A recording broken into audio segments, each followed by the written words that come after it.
That the age is now senile, the world itself, testifies to its own decline by giving manifold concrete evidences of the process of decay. There is a diminution in the winter rains that give nourishment to the seeds of the earth, and in the summer heats that ripen the harvests. The springs have less freshness, and the autumns less fecundity. The mountains, disemboweled and worn out, yield a lower output of marble. The mines, exhausted, furnish a smaller stock of precious metals.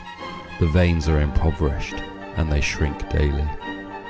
There is a decrease and deficiency of farmers in the field, of sailors on the sea, of soldiers in the barracks, of honesty in the marketplace, of justice in court, of concord in friendship, of skill in technique, of strictness in morals. Anything that is near its end and is verging towards its decline and fall is bound to dwindle. This is the sentence that has been passed upon the world. This loss of strength and loss of stature must end, at last, in annihilation.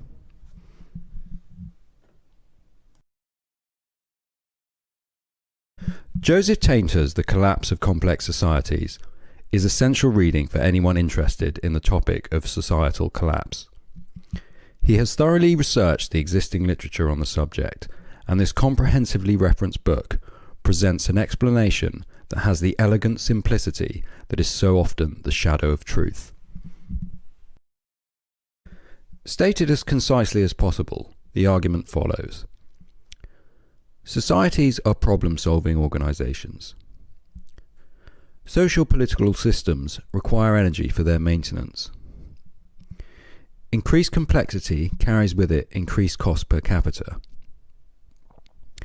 An investment in social political complexity as a problem-solving response often reaches a point of declining marginal returns.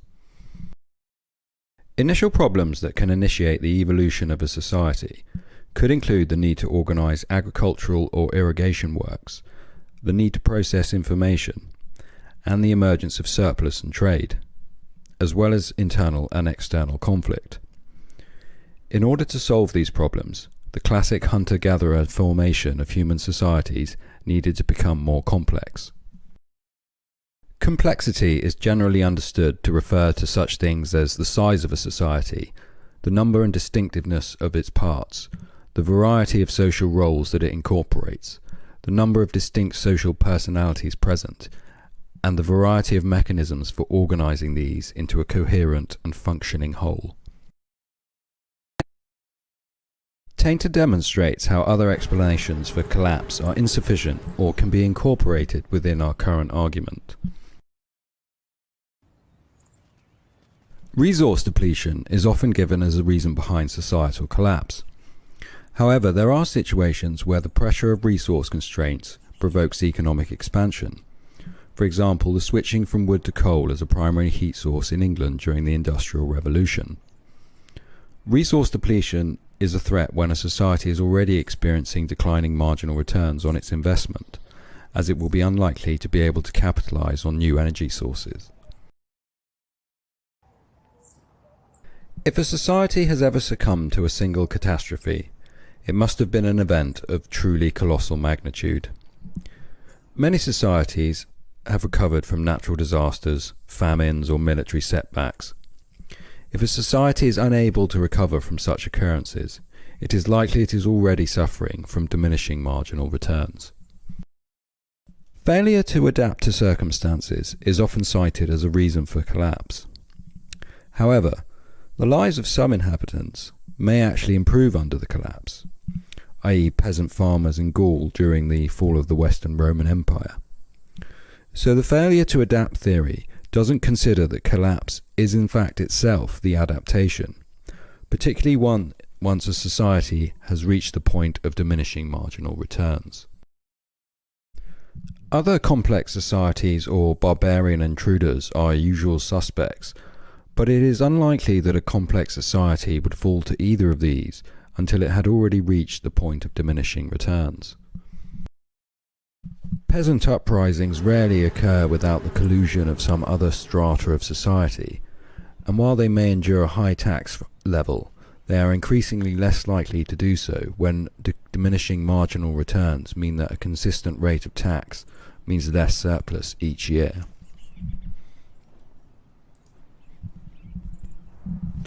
When marginal returns are rising, conflict can be forestalled, as opportunity exists for all classes for economic improvement. Tainter considers Spengler and Toynbee, but I would argue that, particularly in the case of Toynbee, what he is describing in terms of the cultural breakdown of a civilization is similar, but in important ways vastly different from Tainter's definition of collapse, whereas one can be investigated empirically, the other cannot, and I wouldn't consider these theories to be mutually exclusive. Neither benign nor oppressive regimes can long endure a siege of declining marginal returns, although oppressive regimes may be able to endure somewhat longer. Declining marginal returns can arise from any of the following situations: benefits constant, costs rising; benefits rising, costs rising faster; benefits falling, costs constant; and benefits falling, but costs rising. Tainter investigated many modern industries and found that diminishing marginal returns is generally the rule. A number of years ago, I looked at medicine to see if we could pick up a trend of diminishing returns there. And in fact, we do. We spend more and more to improve general health by smaller and smaller increments. The productivity index here was simply life expectancy divided by proportion of GDP allocated to medical care. This is a problem that's interested me for a number of years. I first began working on it or thinking about it back in 1983. But I wasn't able to really investigate it in detail until recently when I met a couple of colleagues who actually had a database from the U.S. Patent and Trademark Office. One of them is Dr. Deborah Strumsky, who's pictured here. The other is Dr. Jose Lobo, who doesn't like to have his picture shown. They have a database of U.S. patents that they have put together that allows us to study the productivity of innovation. It's a database that's just remarkable. It has over 5 million patents in it, and of these, more than 50% come from outside the United States. Of course, someone in Japan or China or France invents something that they might want to sell in the United States, they get a U.S. patent on it. So the fact that over 50% of the patents come from outside the United States means that the database, the U.S. patent database, is actually monitoring worldwide innovation. So let's go through some of the results that we found. Our first result, as we expected, is an increase in the average size of patenting teams, perhaps leveling off here, although I'm not so sure, which reflects the increasing complexity of the research enterprise. But as the size of patenting team grows, the output, which is measured as patents per inventor, has been declining. And declining, it appears, inexorably over this entire period. So over a period of years here, the average length of an individual scientist's career, the productivity declined by more than 20%. In fact, I think the exact figure was productivity has declined by 22% within a generation. Now, it's common for older technical fields to become less productive in innovation. This has been known for many decades, but we've assumed that this was offset by higher productivity and innovation in newer technical sectors. To investigate whether this is so, we've studied a selection of both older and newer technical sectors. I'll go through these briefly. I don't want to dwell on them. This is a technical sector of surgery and medical instruments, metalworking and optics. These are older fields in which there are still active programs of innovation. Again, the lines track patents per inventor per year. Here's various areas of drugs and chemicals. Again, you can see the pattern. This chart is energy, and it's perhaps one of the more disturbing ones. Energy, of course, is the most important factor in our future, yet in each sector that we show here, we're experiencing diminishing productivity to innovation. This is the case even in solar and wind technologies, which are these two bottom ones here. You can see in solar and wind the effect of the end of tax credits in the early years of the Reagan administration, but what's disturbing is that the trend has continued downhill since then. And it's possible, what this chart suggests is that it's possible that these fields are already approaching technical maturity. We looked at the newest, computer technology, information technology and communications, which have driven our economies for much of the past 20 to 30 years. Again, you can see the pattern that there is diminishing returns to innovation efforts here. The newest technical sectors are where we would expect to see increasing returns. We'd expect to see the trend line going upward to the right, biotechnology and nanotechnology. But in fact, even in these new technical sectors, which were recognized only in 1980, we see exactly the same pattern as in other sectors. We see that from the inception, these fields are showing diminishing productivity in research.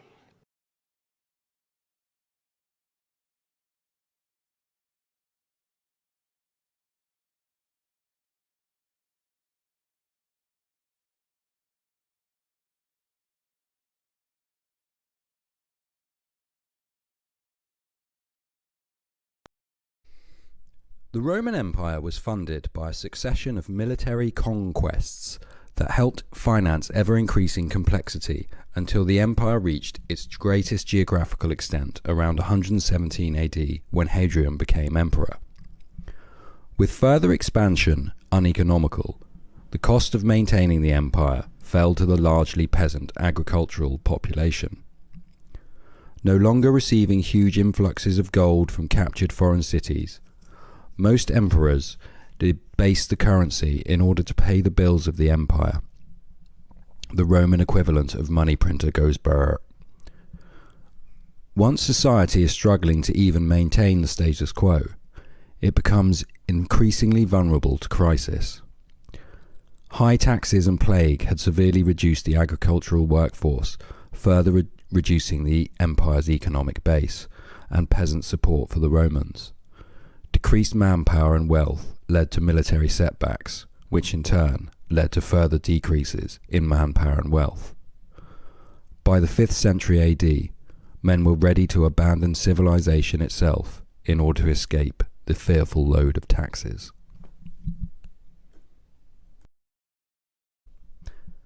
The weaknesses of the empire that were exposed when Marcus Aurelius confronted the Marcomanni proved nearly fatal during the succeeding crises. The reduced marginal return on organizational investment left the Roman Empire without sufficient reserves to meet such emergencies. The only alternatives were to raise taxes directly or to raise them indirectly by debasement and inflation. Both courses were adopted, and yet the crises of civil war and barbarian incursions required increased expenditures that yielded no increased return. The empire was not expanded, no major booty was acquired, and there was no increase in agricultural output. The increased costs of the 3rd century were incurred merely to maintain the status quo. Costs rose precipitously, while benefits at best remained level. Axiomatically, the marginal return on investment in empire declined.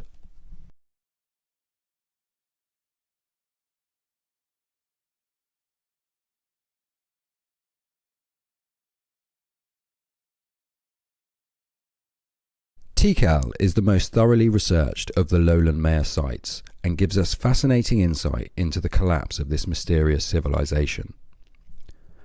At the end of the late Classic period, around 800 AD, the city may have had as many as 90,000 inhabitants. What could possibly have caused this thriving metropolis to be abandoned just 200 years later?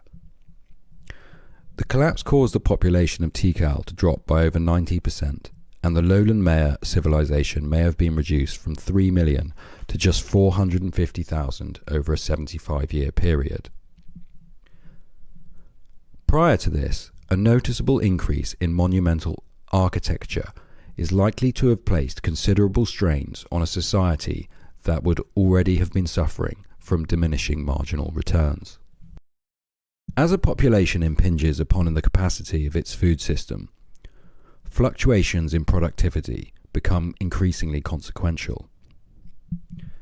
In environments characterized by high topographic diversity, where food procurement systems with different productivity cycles exist in close proximity, it is common to alleviate resource fluctuations by developing regional systems of economic symbiosis, or trade.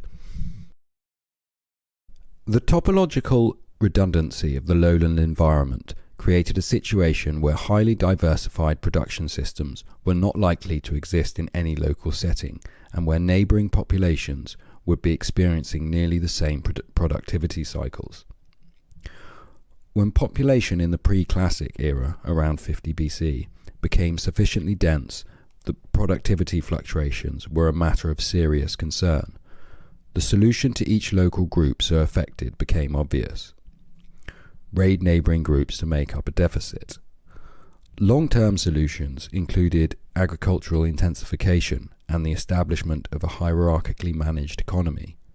But these were not permanent solutions, for the archaeologically evident pattern of population growth indicates that with each establishment of a higher capacity production system, population simply rose further.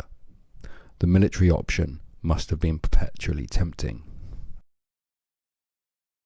Although we do not have the details of how Tikal and the civilization of the lowland Maya met their demise, we know from the end of the late classic period no major monuments were built, and that there is evidence that elite palaces may have been burned. It is clear that it was a political and demographic disaster of the greatest magnitude.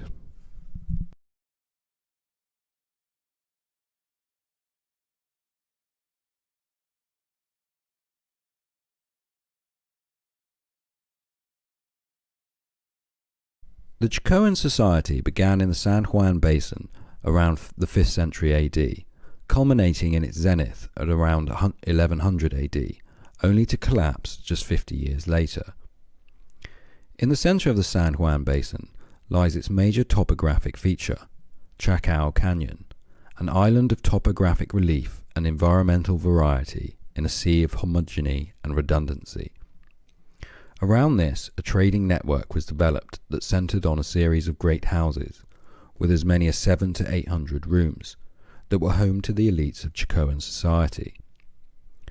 The largest of these were in Chacao Canyon, with the rest scattered along the periphery of the basin and along the lower Chacao River.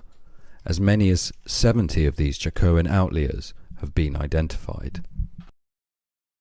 A three-level economic hierarchy appears to have operated in the basin. Elites resident in outliers mediated the participation of local agricultural villages in the system, and interacted directly with the regional elites resident in canyon great houses. Resources exchanged up and down through this hierarchy would have included agricultural crops, firewood, building materials, animal products, wild plant products, stone and pottery, and such extra basin resources as cotton, salt, and turquoise. By 1100 AD, the increase in the number of outliers, each requiring construction of a great house, had reduced the average distance between them and increased the numbers in the less productive and less diverse areas of the basin.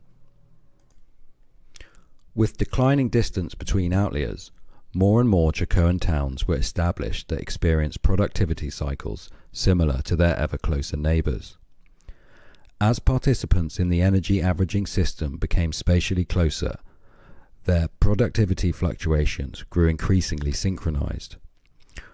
After enough outliers had been established in the region to maximally exploit its environmental diversity, the addition of each new one reduced the overall effectiveness of the system. It is highly likely that outliers would have begun to withdraw from this trade network, particularly those at the southern edge of the basin where the most productive agricultural land was. Lacking true coercive force, the canyon administrators could not enforce participation. leaving only the weaker ones less able to survive on their own, with less to contribute to the regional pool.